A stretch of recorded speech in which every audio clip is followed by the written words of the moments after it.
Hello friends, வணக்கம். Welcome back to my channel. இன்றைக்கி நம்ம பாவக்காய் வச்சு ஒரு சுவையான குழம்பு எப்படி செய்கிறதுன்னு பார்க்கலாம். இதை நம்ம சாதத்தோடையும் சர்வ் பண்ணலாம், இட்லி தோசை இது கூடயும் சர்வ் பண்ணலாம். இந்த பாவக்காய் குழம்பு செய்கிறதுக்கு நான் ஒரு 2 டேபிள் ஸ்பூனுக்கு நல்லெண்ணெய் சேர்த்து ஹீட் பண்ணியிருக்கேன். எண்ணெய் சூடானதும் அதில் ஒரு 1/4 டீஸ்பூன் கடுகு, 1/4 டீஸ்பூன் வெந்தயம், 1/4 டீஸ்பூன் சீரகம் சேர்த்துக்கலாம். கொஞ்சமாக கறிவேப்பிலை, ஒரு 3 வெங்காயத்தை பொடியாக நறுக்கி சேர்த்துக்கலாம். இது கூட ஒரு 2 பச்சை மிளகாயை ஸ்லிட் பண்ணிவிட்டு சேர்த்துக்கலாம். இப்போ இதை மீடியம் ஹீட்டில் வச்சுட்டு வெங்காயத்தோட கலரு லைட்டாக சேஞ்ச் ஆகிற வரைக்கும் வதக்கிக்கலாம்.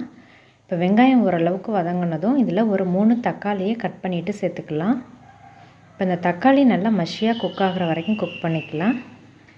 இப்போ இந்த தக்காளியெல்லாம் நல்லா குக் ஆகிடுச்சு. இப்போ இதில் ஒரு பாவக்காய் எடுத்துகிட்டு கழுவிட்டு பொடியாக நறுக்கி வச்சுருக்கேன், அதையும் சேர்த்துக்கலாம். கொஞ்சமாக உப்பு சேர்த்துக்கலாம். இப்போ இந்த பாவக்காயை ஒரு 5லேருந்து 7 நிமிஷம் மீடியம் ஹீட்டில் வச்சுட்டு நல்லா குக் பண்ணிக்கலாம். இப்போ பாவக்காய் வந்து நல்லா சாஃப்டாக குக் ஆகிருக்கு, கலரும் லைட்டாக சேஞ்ச் ஆகிருக்கு. இப்போ இது கூட ஒரு 2 டீஸ்பூனுக்கு மிளகாத்தூள் சேர்த்துக்கலாம்,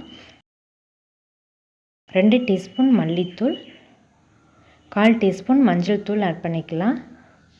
இப்போ இதை லோ ஹீட்டில் வச்சுட்டு ஒரு 1 நிமிஷம் நல்லா கலந்து விட்டுறலாம். இப்போ இந்த மசாலாவெல்லாம் சேர்த்துட்டு 1 நிமிஷம் நல்லா குக் பண்ணிக்கலாம். இப்போ இதில் ஒரு எலுமிச்சம்பழ அளவு புளி எடுத்துகிட்டு 1/2 கப் தண்ணி சேர்த்து திக்காக கரைச்சி எடுத்து வச்சுருக்கேன், அதை ஆட் பண்ணிக்கலாம். குழம்புக்கு தேவையான அளவு தண்ணி சேர்த்துக்கலாம். நான் 1 கப் சேர்த்துருக்கேன். தேவையான அளவு உப்பு ஆட் பண்ணிக்கலாம். இப்போ எல்லாத்தையும் நல்லா கலந்து விட்டுறலாம். இப்போ இந்த குழம்பு நல்லா கொதி வர்ற வரைக்கும் மீடியம் ஹீட்டில் வச்சு குக் பண்ணிக்கலாம்.